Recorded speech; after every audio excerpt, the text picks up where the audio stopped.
This is like a multivitamin, so we have to go over it and ask it today. You guys go over it over and over again so that you can get it in your spirit, not just hearing it, but getting it all the way in your spirit. So thank the Lord for that. We're getting ready to pray. And also the other thing I wanted to bring up was preparing. This is, and we will hopefully we'll get to this part tomorrow. Preparing yourself for greatness. This Proverbs chapter 3 is just, you could, this right here, if we could live off of that, just that one chapter, if we could actually incorporate all of the things that it's a summary of all the things. It's like somebody had to say, okay, on your way to greatness, and they give you one chapter. This will be one of those chapters. It has everything in it. If you just break it down and read it, reason it's important. You can be sitting in the midst of a blessing, but without the eyes of wisdom and understanding, you can't see it. So sometimes people are, let me give you an example. People have an expert understanding. Then when it says seek wisdom, and with all that get understanding, that's in another chapter. When you're getting wisdom, you will recognize opportunity in a situation. Without wisdom, it's like blind and clunky and can't figure it out, and then after somebody even does it for you, you can't figure out how to keep it. Just foolishness. But wisdom is very patient, and what happens is wisdom sits and ponders a thing and listens for the voice of the Lord. That's what we've been talking about. What he's been giving us and entreating us to are his attributes, what it requires to get wisdom. Wealth is a part of the rewards of wisdom. Wealth is a part of the rewards of wisdom. So it doesn't. You can I'll give you an example. You can give somebody, people win in the lottery. You can give somebody money. They don't have the wisdom and understanding on what and how to manage and how to even take risk, how to engage in a situation. They will just be hungry again. It's just a matter, as soon as that runs out, they'll be back begging. But with wisdom, they take a little bit and can turn it into something, and then turn that into something, because it comes with humility and diligence. Wisdom, there's some attributes, the multivitamin of spiritual attributes that you want to have. In this particular, I'll give you an example, just an expert. Say I was looking for emeralds. I wanted to understand where to find the precious stone emeralds. If I were an emerald hunter or a seeker or pursuer of emeralds, I would know the areas that this stone is created. We're talking about wisdom. I would know the area the stone is created. I would know where the largest finds were. I would know what element precedes emerald. Just like any precious stone, there's an indicator before you get to it. Like I don't know what they all are, but I do know that if you're looking for emeralds, and they don't look like emeralds when you find them, they look like some dusty, rusty, uncut rock. So you have to have an eye for what a raw emerald looks like. Because I'm not just talking about emeralds, I'm talking about a lot of stuff in general. But just let me use the emerald scenario. So you have an understanding of what a raw emerald looks like, and then you know what a raw emerald looks like in the stone before it is able to be cut away. You know there's some trace minerals. That's what they're called. There's some trace minerals that show up before you get to the emerald. So I'm not really looking for the emerald so much. I'm looking for the trace minerals. So when you are pursuing the things that God is telling you, you learn how to operate with the movement of the Holy Spirit, and that's where He starts showing you, go here, go there, do this, say that, and He gives you. But in the area of just using minerals as an example, you will see. You'll start. See, I've seen them looking for those, and people that are like trackers. They know there's a trace mineral before the trace mineral. If you really want to be fancy about it, you start knowing. Say the trace mineral, emeralds are green, but I'm just, because I don't know what the trace mineral for emerald is, but This indicate it comes before. It's a stream. I'm gonna talk about gold in a minute, but there's a stream, a little trace that you can see in the rock. So the expert eyeball would know where these rocks are because they grow in they're in an area. They grow in cluster areas, and then they would know what the trace mineral is, and they would know how to look at. Sometimes you see people like in the movie Gladiator, he pick up the dirt and smell the dirt. You see farmers feeling the dirt. Grape growers taste the grapes, but they're becoming very familiar with the thing that God is using to bless them. You become very familiar with the thing God is using to bless you. And one of those elements is the Holy Spirit. You become very familiar because that's how you're going to get your direction. You don't just jump into something. You have to know how to. And let me tell you, when it's true wealth, you can repeat it over and over and over again because you know what you're doing. You know the elements to create whatever it is God used for your craft, for you to learn to do whatever He's got you doing. So, trace mineral. So I've seen them. I saw one thing that they were looking for emeralds, but he saw the trace mineral and he said, "Oh, there it is." So we are, and so what he had to do is figure out which direction on that line of color that he saw in the rock. He had to figure out which direction the emeralds were, the find was, and so he figured that out. But the emeralds were not obvious, but he had a knowledge of how to find them. My people perish for lack of knowledge. Knowledge. The Jewish nation and the Jewish culture, I've told you many times, some major industries are run by Jewish people. This is exactly what I'm telling you. They knowledge of understanding how to do a thing in any society, in any community. Is the key thing is education, to understand how to, maybe it's not formal education, but a workman rightly dividing, you know how to do this thing. So he was looking for the trace mineral, and then when he found the trace mineral, they kept on digging. See, it was a team behind him, but he had to have that expert eye. Kept on digging, and then he hit it. He found the emerald. It was worth millions of dollars, but this is what it costs. So in doing what God tells you to do, and even in your prayers and in the things that God's telling you to do, the part you have to do is the work, the grunt work. Like I told you, the lemonade prayers. He's gonna tell you where everything is. Now you got to do. He's not gonna come down and write your stuff for you. He's not gonna come down and carry you to the whatever He has you going. He's not. He's gonna tell you where it is, and it might take some diligence and persistence to make it happen. But He's telling you to go here and go, and he'll sometimes you guys have had this experience where you are sleeping and you just keep seeing something flash before you, and you've never seen it in the physical, but you see it in the spirit realm, and then a few days later or however long it is, you walk up and see the thing in the physical, and you have been seeing it in your mind's eye for a long time. It was a sign. He was showing you. The same thing with the pursuing of this. These are attributes of a king: expert eye, expert understanding. You should be studying now on how you're going to run your kingdom. You should be studying. I don't know how big or small it is, but what He'll have you do. But you should be practicing now on what do I have to understand? What do I have to do? I told you that story many times about Queen Elizabeth, which when her father became king, it occurred to her that she might one day be queen. And she was not even a teenager. She was like 8, 9, or 10 years old. And she said, let me start learning how to be a queen. And children of God is telling you the inheritance.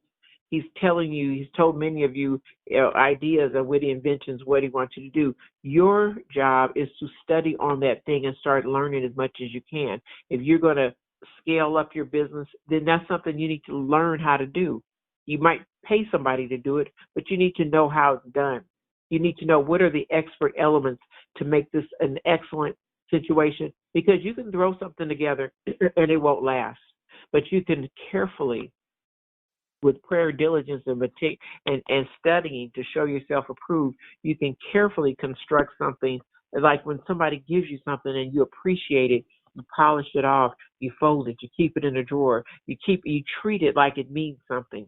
the things that God has given you and there where He's taken you, His presence in your life is a treasure. The presence of God in your life is a treasure. Treat it like a treasure. Take time.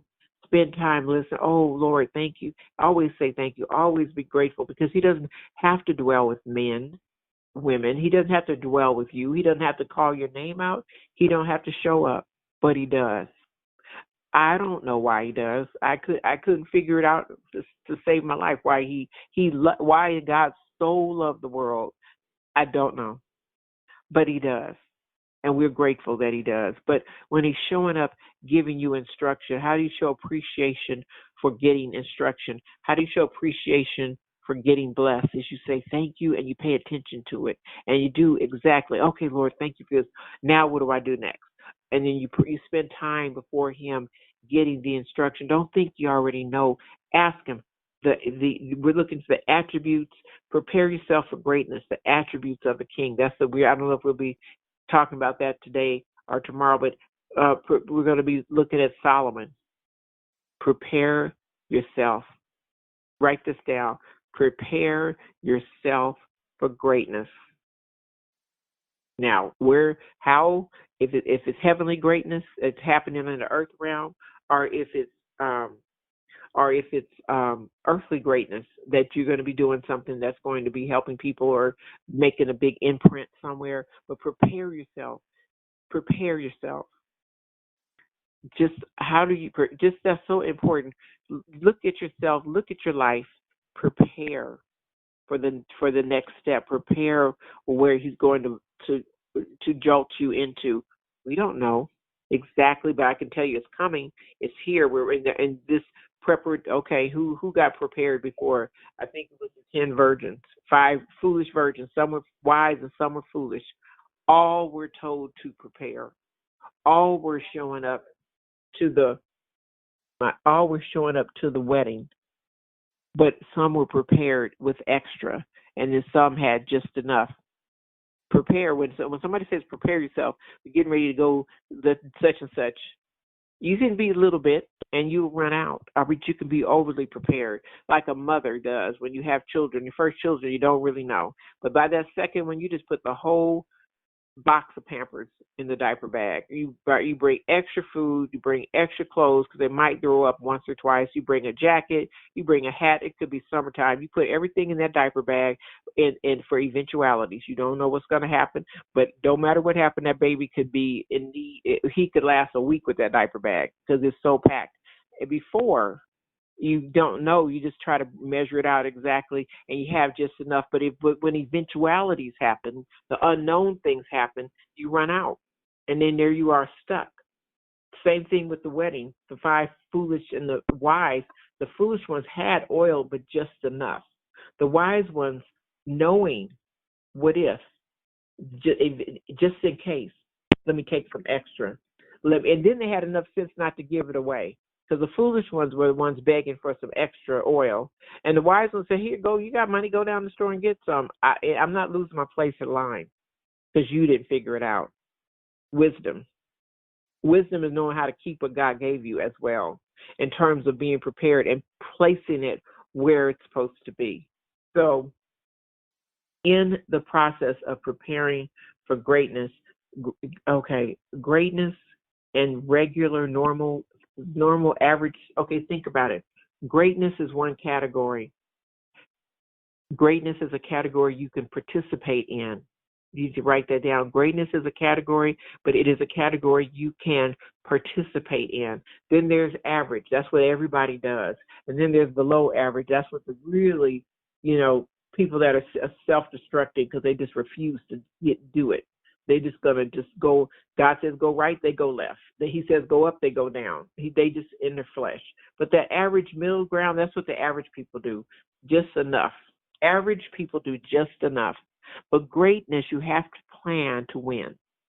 It's not gonna hit you in the head or run down the street. You have to plan it. You can be all three categories of people can be standing on the same opportunity, but the one that has the keenness of eye and ear and discernment and retention, that one is going to take that same circumstances and run it down the street and make something happen because they're prepared, because they geared up for it. They've been practicing. They just were waiting for the opportunity, but when opportunity and preparation met, they were ready for the race. But the other ones that were sleeping and kind of hitting and missing, okie dokie, they weren't ready. And when the time to go, they were like, oh, wait a minute. When it's time to go, there's no wait a minute. It's going to move like it's going to go from 0 to 60, just like that, boom. And you got to get prepared. You got to have everything already done. You know what that is? Like running in place, not starting to run from a dead stop. But when if you're jogging, running this race, you get to the stop sign. You don't just stop running. You keep your momentum going. You keep your pace. And then when the light turns green, you run across the street. But you're not starting from a dead stop. You're knowing that something's going to happen, something's moving. So you're preparing yourself. So this is what it means. Prepare for greatness. And guess who will meet you on the road of going to your great place because you believe God? Guess what will come up along? Not only will you be encountered and flanked by angelic hosts, God himself, I see you, believe me. My child, I see you, believe me. Okay, this time you can go ahead in. I see you got ready. I see you got prepared. I see you got your oil. I see you got your flour. I see you believed when I kept telling you to get ready. And now you're ready. Go ahead in. That's how that works. He doesn't wait for you. He will tell you, warning you long time, prepare for greatness. And then you go in. And you're prepared because you've been practicing. What will I do in this situation? How will I prepare for this situation? Because you study. You must study means you study. You have lab and you have theory. You have theory and you have practice. You have the classroom and then you go into the lab and start doing it. You have opportunity to do that now. The classroom is this word, getting it in to your spirit. The classroom is writing your plan, whatever that is he's got you doing. Getting prepared, writing the vision, making it plain.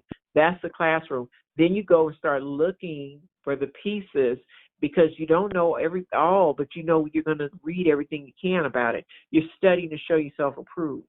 You start gathering, whatever the business, the ministry, the project, the book, whatever it is, but you start acting if you're writing a book, one of the things I did, one of my first books, I went to the bookstore and I looked at what books were catching my eye, what type of covers were catching my eye, how they were written. There were some books that were sitting in a cut. That book is never going to get sold. There's nothing about it that would make me pull it off the shelf and buy it, not even the title.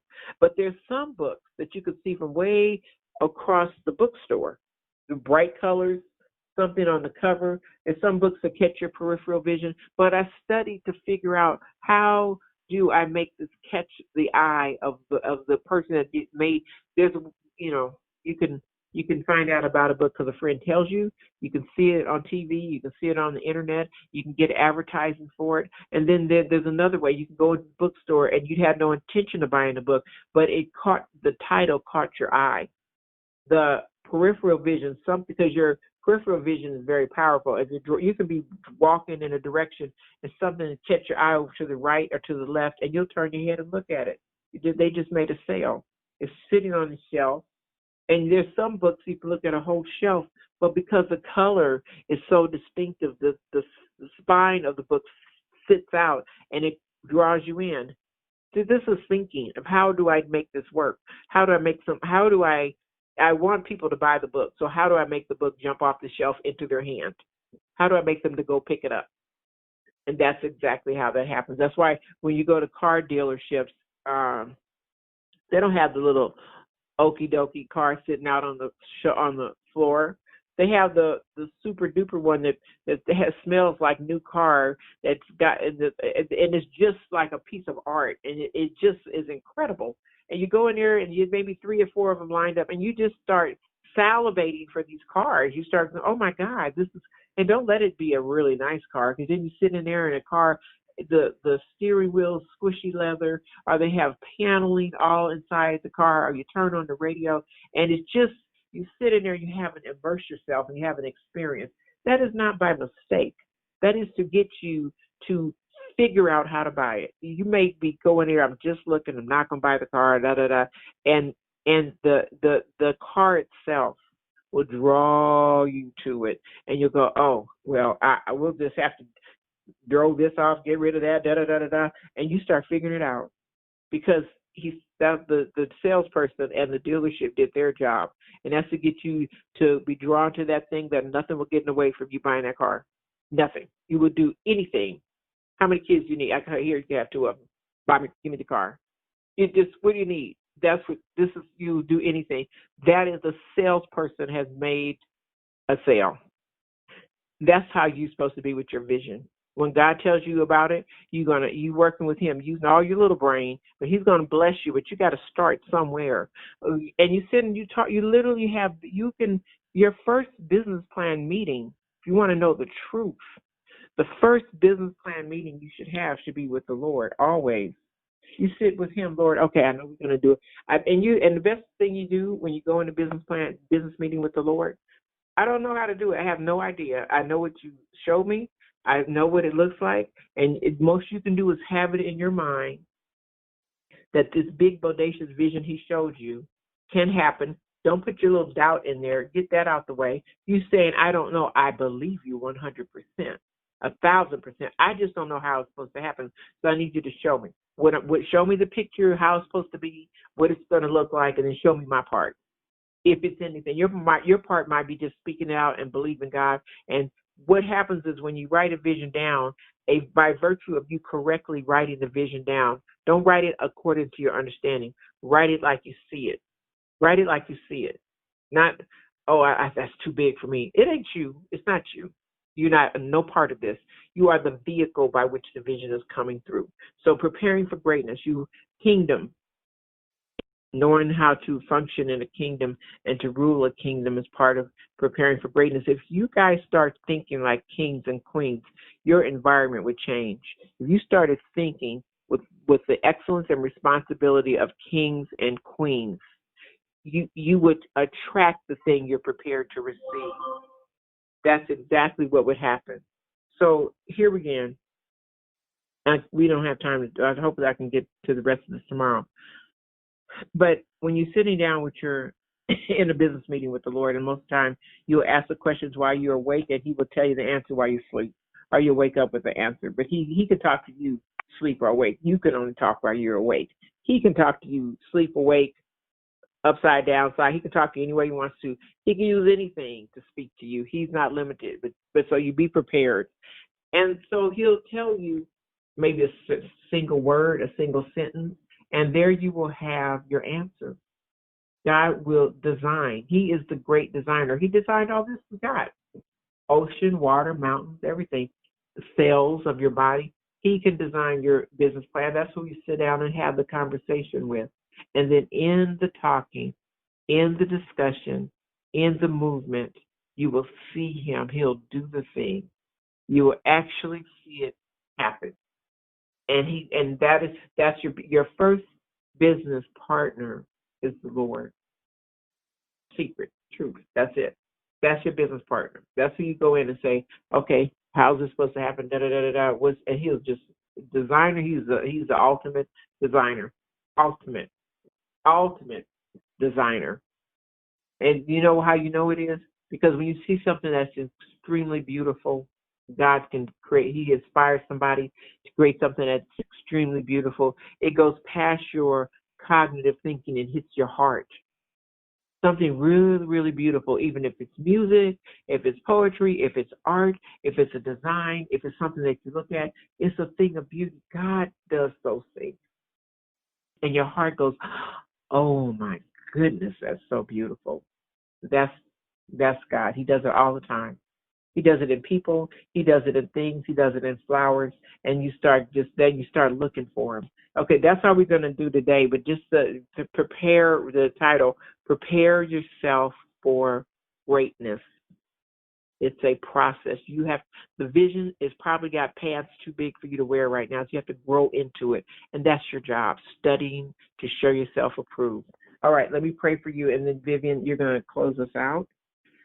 Father, we thank you and praise you as you are dropping vision and insight and information to each life represented on this prayer line, Lord, that they start understanding the seriousness of action and the seriousness of taking you at your word and believing you and taking steps as if they believe you, just like Noah took steps because he believed you, that they believe you and start moving in the direction of the instruction that you're giving them, that they start hearing your voice, they start writing it down with earnesty, and not as a dream, maybe someday kind of would have, but as a real thing in motion and half action, thing that is actually happening.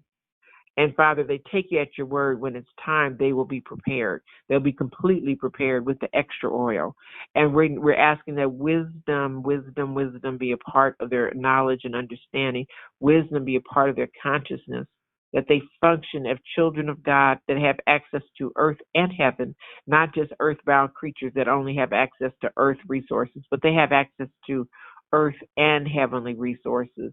I'll open up heaven and pour you out a blessing that there shall not be room enough to receive it. You talk about it all the time. Bless them, Lord, bless them. As they are preparing to receive the thing that you are bringing and giving, we're thanking you and praising you for it in great blessing, great understanding. We're thanking you and praising you for it in Jesus' name. Amen.